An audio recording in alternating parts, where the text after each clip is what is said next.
7ই March 2026 দুর্গাপুরের B zone এলাকার তিলক United club সংলগ্ন হিন্দুস্তান স্টিল এমপ্লয়িজ ইউনিয়নের বিশাল মাঠ। পরিবেশটা একটু কল্পনা করুন। চারপাশের ওই চিনচেনা কারখানার শব্দ, সাইরেন আর ব্যস্ততা সব যেন এক অদ্ভুত ভারী স্তব্ধতায় ঢেকে গেছে। হ্যাঁ, একদম। একটা শোকাহত সন্ধ্যার বাতাস ভারী হয়ে আছে হাজারো মানুষের নিঃশব্দ উপস্থিতিতে। আজকের এই গভীর বিশ্লেষণে আমরা এমন একজনকে নিয়ে কথা বলবো যাকে হারানোর এই স্তব্ধতা আসলে একটা বিশাল জীবন উদযাপনের রূপ নিয়েছিল। ঠিক, আমরা কথা বলছি দুর্গাপুর মহকুমা ভলেন্টারি ব্লাড ডোনার্স ফোরামের এক অগ্রণী সেনানী শুভাশিস চক্রবর্তীকে নিয়ে। আজকের এই আলোচনার মূল ভিত্তি হল দুর্গাপুরের ওই বিশাল শোকস্মরণ সভার ওপর লেখা একটি বিস্তারিত প্রতিবেদন। আর আমাদের আজকের লক্ষ্য হলো এই রক্তদান আন্দোলনের মতো একটা তৃণমূল স্তরের সামাজিক আন্দোলনে একজন মানুষের নিঃস্বার্থ আত্মত্যাগ কিভাবে গোটা সমাজকে প্রভাবিত করে তা বোঝা। হ্যাঁ, আসলে এই মাঠের পরিবেশটাই অনেক কিছু বলে দেয়। আমরা সাধারণত দেখি কোনো বিখ্যাত রাজনৈতিক নেতা বা সেলিব্রিটির বিদায়ে এমন জনসমুদ্র হয়, কিন্তু একজন তৃণমূল স্তরের রক্তদান আন্দোলনের কর্মীর জন্য এই স্বতঃস্ফূর্ত জমায়েত একটা অন্যরকম সমাজতাত্ত্বিক বার্তা দেয়। একদমই তাই। আমাদের হাতে থাকা উৎসগুলো যখন আমরা বিশ্লেষণ করছি, তখন একটা বিষয় খুব স্পষ্ট হয়ে উঠছে যে এই শোকসভা শুধু একজন মানুষের বিদায়বেলার অনুষ্ঠান ছিল না, এটি ছিল একটা আস্ত সামাজিক আন্দোলনের সেলিব্রেশন। দুর্গাপুরের মতো একটা অত্যন্ত ব্যস্ত এবং কঠিন জীবনযাত্রার শহরে, যেখানে প্রতিদিন হাজার হাজার শ্রমিক কলকারখানায় কাজ করছেন, সেখানে শুভাশিস চক্রবর্তীর মতো মানুষেরা আসলে এক একটা প্রতিষ্ঠান হিসেবে কাজ করেন। আর চমকে দেওয়ার মতো বিষয়টা হলো ঠিক এটাই। একটু ভাবলে অবাক হতে হয় যে শুভাশিস চক্রবর্তী কেবল একজন সমাজসেবী ছিলেন না, তিনি ছিলেন দুর্গাপুর স্টিল প্ল্যান্ট বা ডিএসপির একজন অত্যন্ত দায়িত্বশীল কর্মী। হ্যাঁ, আর আমরা যারা শিল্পাঞ্চলের জীবনযাত্রা সম্পর্কে একটু আধুটু জানি, তারা বুঝতে পারবো যে একটা বিশাল ইস্পাত কারখানায় শিফটের পর শিফট হাড়ভাঙা খাটুনির পর একজন মানুষের শরীরে ঠিক কতটা এনার্জি অবশিষ্ট থাকতে পারে। কিন্তু এই মানুষটার প্রাণশক্তি ছিল আক্ষরিক অর্থে বিস্ময়কর। কারখানার সেই চরম ক্লান্তিকর ডিউটি শেষ করেই তিনি সোজা চলে যেতেন সংগঠনের ইস্পাত জোনের নানা কর্মসূচিতে। মুমূর্ষু রোগীর জন্য 1 ইউনিট রক্তের খোঁজে সারা শহর চষে বেড়ানোটা তার কাছে কোনো বাড়তি কাজ ছিল না, ওটাই যেন তার বাঁচার প্রধান রসদ ছিল। ওই এনার্জির জায়গাটাই একটা বড় গবেষণার বিষয়। একজন মানুষ কিভাবে নিজের পেশাগত এবং সামাজিক জীবনের মধ্যে এরকম একটা অবিশ্বাস্য ব্যালেন্স তৈরি করেন তা সত্যিই ভাবায়। ঠিক বলেছেন। দুর্গাপুর বা ইস্পাত নগরের একটা নিজস্ব চরিত্র আছে। এখানে সারা ভারত থেকে মানুষ আসেন কাজ করতে। কারখানায় দুর্ঘটনা বা জটিল অসুখ বা সাধারণ চিকিৎসার জন্য রক্তের চাহিদায় এখানে সবসময় আকাশ ছোঁয়া। এই রকম একটা জায়গায় দুর্গাপুর মহকুমা ভলেন্টারি ব্লাড ডোনার্স ফোরাম, সংক্ষেপে যাকে DSVBDF বলা হচ্ছে, তাদের ভূমিকাটা কেবল স্বেচ্ছাসেবার মধ্যে আটকে থাকে না। একদম না, এটা একটা প্যারালাল ইমার্জেন্সি রেসপন্স সিস্টেমে পরিণত হয়। শুভাশিসবাবু ঠিক এই সিস্টেমটারই একজন নিরলস চালিকা শক্তি ছিলেন। আর সেই চালিকা শক্তি যখন হঠাৎ করে থেমে যায়, তখন তার ধাক্কাটা কতটা ভয়ঙ্কর হতে পারে সেটা তার প্রয়াণের ঘটনাটা দেখলেই বোঝা যায়। এই জায়গাটায় একটা মারাত্মক ট্র্যাজিক টাইমিং কাজ করেছে। হ্যাঁ, তিনি সম্প্রতি হৃদযন্ত্রের এক জটিল অস্ত্রোপচার করিয়ে সবেমাত্র সুস্থ হয়ে বাড়ি ফিরেছিলেন। এটা এমন একটা সময় যখন মানুষ নতুন করে বাঁচার স্বপ্ন দেখে। সহযোদ্ধারাও আশায় বুক বেঁধেছিলেন যে তাদের প্রিয় মানুষটি আবার আগের মতোই মিছিলে বা কর্মসূচিতে একেবারে সামনের সারিতে দাঁড়িয়ে নেতৃত্ব দেবেন। কিন্তু 14ই ফেব্রুয়ারি 2026 তারিখে হঠাৎ করেই আবার হৃদরোগে আক্রান্ত হয়ে তার মৃত্যু হয়। তিনি সারা জীবন মানুষকে রক্ত দিয়ে, আক্ষরিক অর্থে জীবন দিয়ে বাঁচিয়েছেন, অথচ নিজের হৃদযন্ত্রটাই শেষ পর্যন্ত সাথ দিল না। এই আকস্মিকতার মনস্তাত্ত্বিক প্রভাবটা কিন্তু বিশাল। ঠিক, যখন কেউ মৃত্যুর মুখ থেকে ফিরে আসে, তখন চারপাশের মানুষের অবচেতন মনে একটা ধারণা তৈরি হয়ে যায় যে সবচেয়ে খারাপ সময়টা হয়তো পেরিয়ে গেছে। সংগঠন এবং বৃহত্তর কমিউনিটির কাছে এই ফিরে আসাটা একটা রূপক বা মেটাফোরের মতো কাজ করে। সহযোদ্ধারা যখন তাকে আবার মাঠের লড়াইয়ে দেখার জন্য প্রস্তুত হচ্ছিলেন, ঠিক সেই মুহূর্তে এই হঠাৎ চলে যাওয়াটা একটা বিশাল মনস্তাত্ত্বিক শূন্যতা তৈরি করেছিল। এই অপ্রত্যাশিত আঘাতের কারণেই গোটা শিল্পাঞ্চলের শোকের মাত্রা এতটা তীব্র হয়েছিল। ওই স্মরণসভার দিন উপস্থিত মানুষের ভিড় এবং আবেগ আসলে সেই না মানতে পারা শূন্যতারই বহিঃপ্রকাশ। সেই শূন্যতার প্রকাশটা কিন্তু স্মরণসভায় খুব অন্যরকমভাবে হয়েছিল। মানে কেবল বড় বড় বক্তৃতা বা কান্নাকাটির মধ্যে সেটা সীমাবদ্ধ ছিল না। হ্যাঁ, স্মরণসভার শুরুতেই সুরের আলো সংগঠনের শিল্পীরা একটি সমবেত সঙ্গীত পরিবেশন করেন। এরপর পার্থপ্রতিম কুণ্ডু তার স্বরচিত কবিতা পাঠ করেন।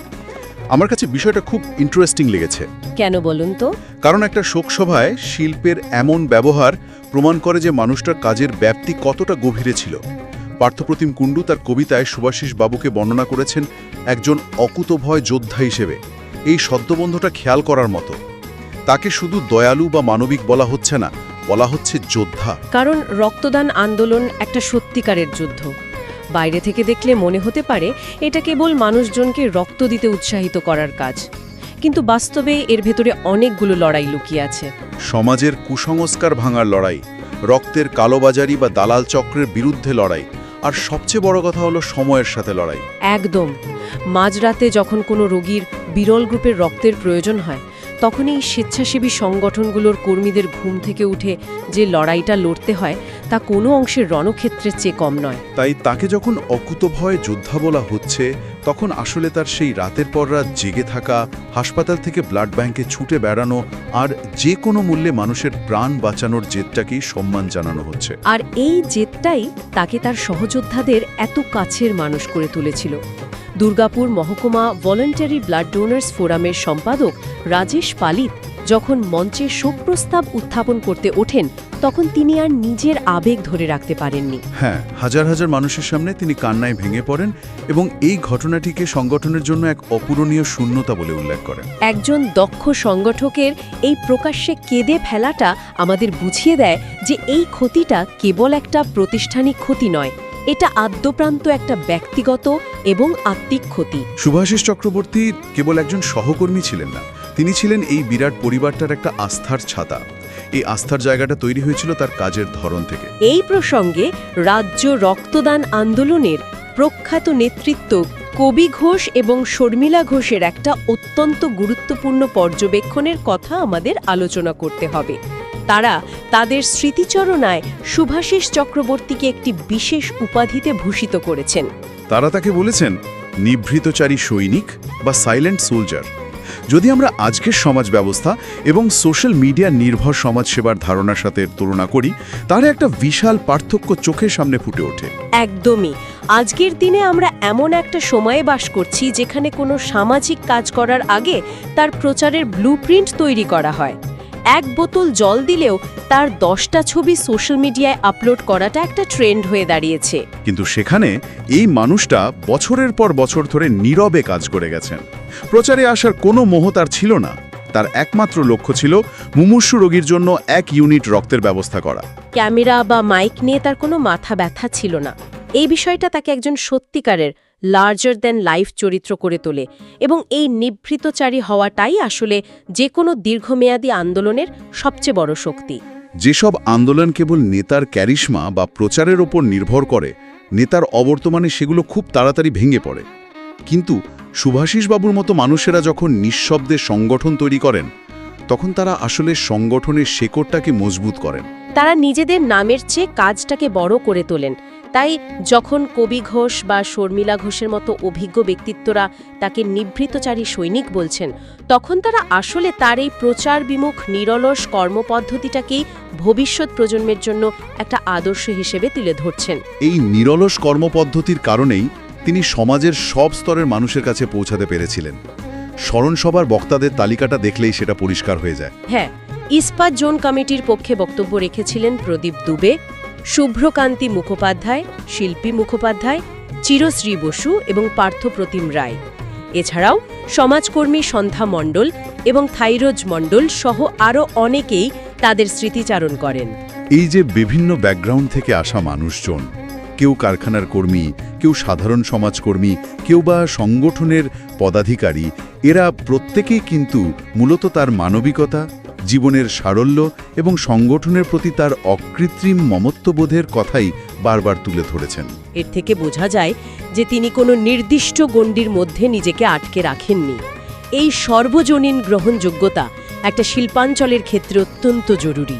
আমরা যদি West Bengal voluntary blood donor society বা WBBBDS এবং তাদের অন্তর্ভুক্ত DSVBDF এর মতো সংগঠনগুলোর কাজের পরিধি নিয়ে একটু গভীরে চিন্তা করি, তাহলে দেখব যে এদের একটা বিশাল লজিস্টিক্যাল নেটওয়ার্ক সামলাতে হয়। দুর্গাপুরের মতো জায়গায় যেখানে বিভিন্ন ভাষা, ধর্ম এবং সংস্কৃতির মানুষ একসাথে কাজ করেন, সেখানে রক্তের প্রয়োজনে সবাইকে এক ছাতার তলায় নিয়ে আসাটা চারটিখানি কথা নয়। শুভাশিস বাবুর মতো কর্মীদের সারল্য এবং মাটির কাছাকাছি থাকার ক্ষমতাই এই নেটওয়ার্কটাকে সচল রাখে।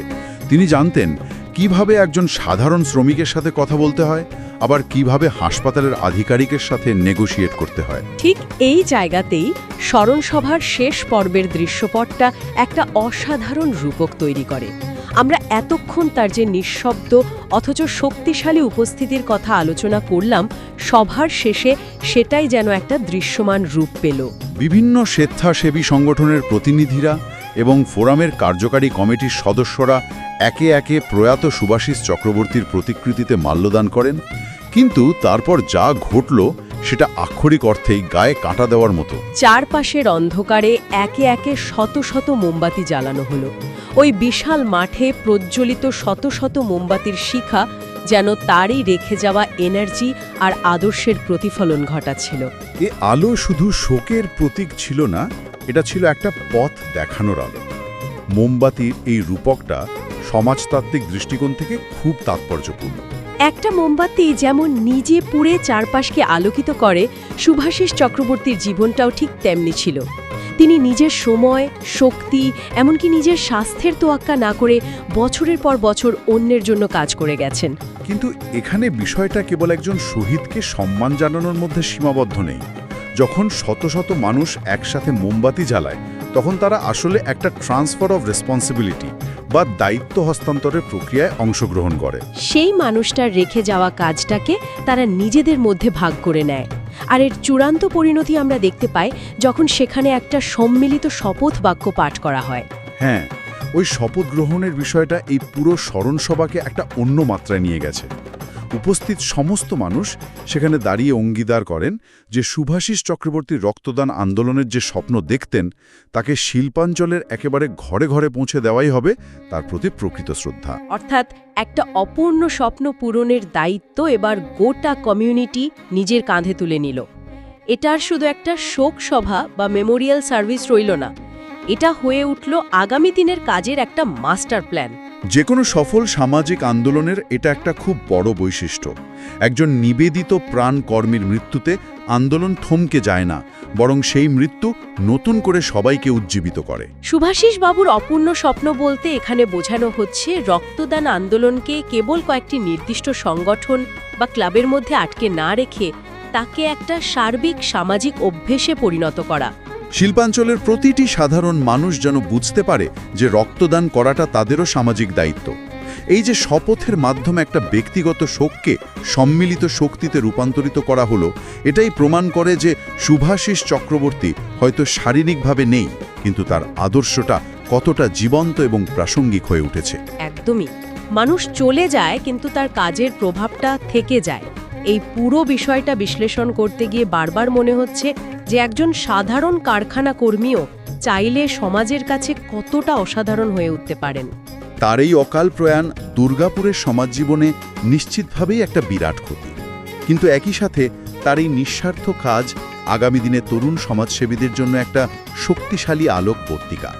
আজকের এই গভীর আলোচনায় আমরা দেখলাম যে কোনো বড় পদ বা প্রচারের আলো ছাড়াই কেবল নিজের কাজের প্রতি অটুট নিষ্ঠা দিয়ে কিভাবে একটা গোটা শহরের হিরো হওয়া যায়। তার এই অকুতভয় লড়াই এবং মানুষের পাশে দাঁড়ানোর জেদ সত্যি আগামী প্রজন্মের জন্য একটা বিশাল অনুপ্রেরণা। আর এই অনুপ্রেরণা থেকেই আমাদের একটা বৃহত্তর প্রশ্ন নিজেদের করা উচিত, তাই না? আমরা তো আজ শুভাশিস চক্রবর্তী জীবনের এই অসাধারণ দিকগুলো জানলাম, কিন্তু আমাদের নিজেদের সমাজের দিকেও তো তাকাতে হবে। হ্যাঁ, ঠিক। আমাদের শ্রোতারা যারা আজ এই আলোচনা শুনছেন, তাদের জন্য একটা গভীর ভাবনার বিষয় আমি রেখে যেতে চাই।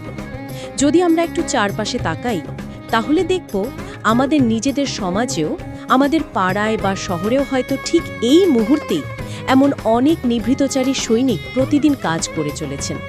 তারাও হয়তো কোনো প্রচারের অপেক্ষা না করেই রাত জেগে মানুষের বিপদে ছুটছেন, রক্তের ব্যবস্থা করছেন। এই নীরব কর্মীরাই কিন্তু সমাজটাকে ভেতর থেকে ধরে রেখেছেন। আমাদের আজকের এই আলোচনার শেষে প্রশ্নটা এখানে, যে আমরা কি কেবল তাদের কাজের সুবিধা ভোগ করেই দায় সারব, নাকি তাদের অবর্তমানে তাদের সেই অপূর্ণ স্বপ্নগুলো নিজেদের কাঁধে তুলে নিতে আমরাও মানসিকভাবে প্রস্তুত? সমাজকে বাঁচিয়ে রাখার এই যে নীরব দায়বদ্ধতা, এটা কি কেবল ওই গুটি কয়েক মানুষের একার, নাকি এই দায়বদ্ধতা আমাদের সকলের?